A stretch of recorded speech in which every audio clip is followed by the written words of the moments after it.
Perkenalkan, nama saya Advantia Hartamahatu. Saya merupakan salah satu mahasiswa Universitas Nusa Cendana, Fakultas Keguruan dan Ilmu Pendidikan, Program Studi Bahasa dan Sastra Indonesia semester 4. Di sini saya akan menganalisis konflik batin tokoh utama pada novel Sengsara Membawa Nikmat karya Sutan Sati. Seperti kita ketahui bahwa novel merupakan karya fiksi prosa yang ditulis secara naratif dan biasanya ditulis dalam bentuk cerita. Kata novel berasal dari bahasa Itali, yaitu novella, yang artinya sebuah kisah atau sepotong cerita. Penulis novel disebut dengan novelis. Isi novel lebih panjang dan lebih kompleks dari isi cerpen, serta tidak ada batasan struktural dan sajak. Pada umumnya, sebuah novel bercerita tentang tokoh-tokoh dalam kehidupan sehari-hari berserta semua sifat, watak, dan tabiatnya. Menurut Semi, 1988, novel mengungkapkan suatu konsentrasi kehidupan pada suatu saat yang tegang dan pemusatan kehidupan yang tegas. Konflik merupakan fenomena yang selalu muncul dalam kehidupan masyarakat sebagai realitas yang tidak dapat dihindari dan akan selalu dan terus terjadi.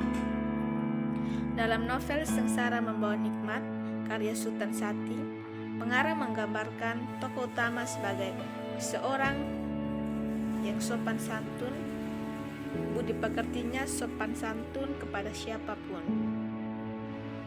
Dalam novel ini, pengarang juga menggambarkan beberapa konflik batin yang dialami tokoh Midun.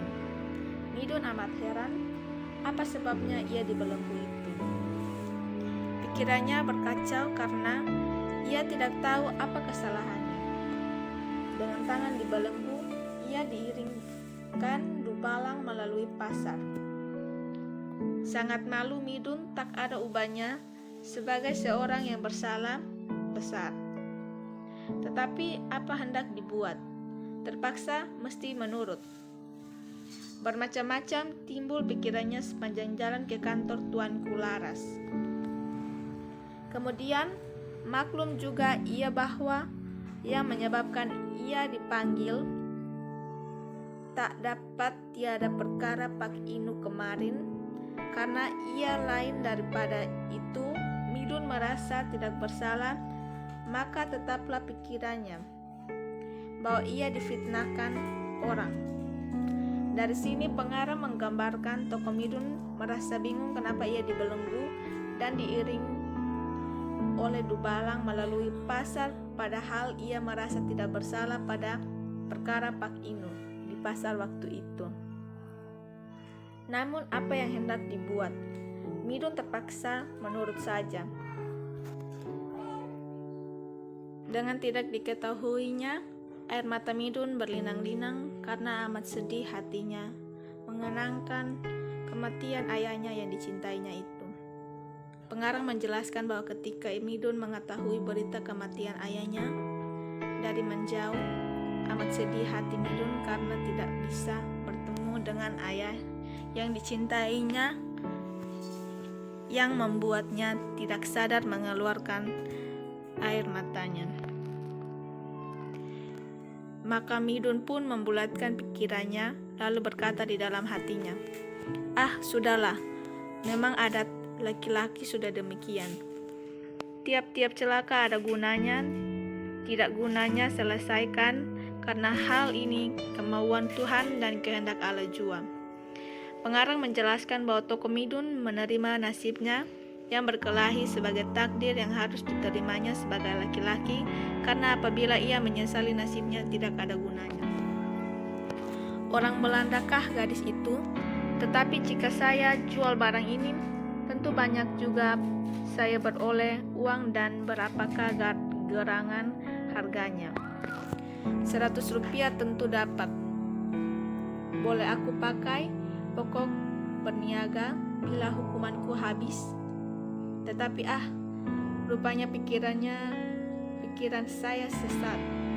Apa gunanya saya beragama jika takkan pandai menahan hati kepada pekerjaan yang salah?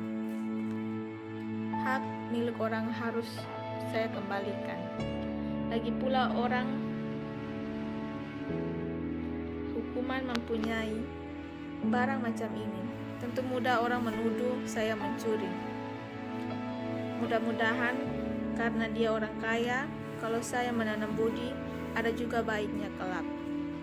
Pengarang menjelaskan bahwa Toko Midun mendapatkan kalung berlian ketika menyapu di bawah pohon kenarin. Midun berniat mengembalikan, namun muncul konflik batin dalam diri Midun di mana ia tidak ingin mengembalikannya dan berniat untuk menjualnya sebagai pokok untuk berniaga kalau sudah bebas dari hukumannya.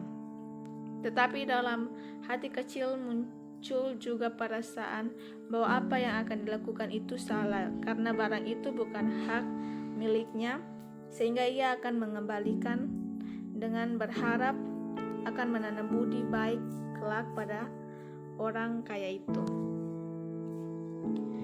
Amat sedih hati Midun meninggalkan kampung halamannya yang sangat dicintainya itu. Tampak terbayang dalam pikirannya ibu, bapak, dan adik, dan kawan-kawannya semua di kampung. Tampak oleh Midun bagaimana kesedihan ibu dan adiknya. Setelah menerima suratnya itu, rasa terdengar olehnya tangisnya ibunya. Menerima kabar itu, bertambah hancur lagi hati Midun mengenakan nasibnya yang celaka itu. Pada pikirannya, nasibnya yang sangat buruk berlebihan dengan nasib kebanyakan manusia ini. Dengan tidak diketahuinya, air mata jatuh berderai karena semakin dipikirkannya semakin remuk hatinya. Pengarang menjelaskan bahwa Toko Midun merasa sangat sedih meninggalkan kampung yang dicintainya, terutama orang tua dan adik-adiknya. Sepanjang jalan pikiran Midun kepada Halimah saja, maka ia pun berkata dalam hatinya, bahaya apakah yang menimpa Halimah jika saya tidak tolong kasihan gadis itu? Akan tetapi bila saya tolong, boleh jadi hidup saya celaka pula. Pengarang menjelaskan konflik dalam hati Midun setelah mendapatkan surat dari Halimah. Di satu sisi ia ingin menolong Halimah karena kasihan, namun di sisi lain ia khawatir kalau celaka hidupnya karena menolong Halimah, karena Midun tidak tahu apa-apa masalahnya dan bahaya apa yang akan menimpa Halimah. Sungguh saya jadi larat, Midun berkata dalam hatinya. Jika tidak karena gadis ini, tidaklah saya menyeberang laut. Aduhai, untung lekas ia menahan hati ketika hendak mengeluarkan perkataan, alangkah senangnya jika kita berdua saja duduk pada bangku di taman itu, adikku. Pengarang menjelaskan bahwa kalau tidak karena Halimah, Midun tidak akan menyeberang laut meninggalkan kampung halamannya. Midun mulai merasakan jatuh cinta kepada Halimah. Sepanjang jalan pikiran Midun berkacau saja. Hatinya amat panas karena tertipu pula. Midun tidak mengerti apa sebabnya Arab itu berbuat demikian kepadanya. Lagi pula ia amat heran sebab seorang Arab seberani itu menipu orang. Maka kata Midun dalam hatinya, sungguh ajaib 10 kali ajaib karena hal ini terjadi pada seorang Arab dan Syekh pula. Siapa yang akan menyangka orang demikian itu suka memakan riba?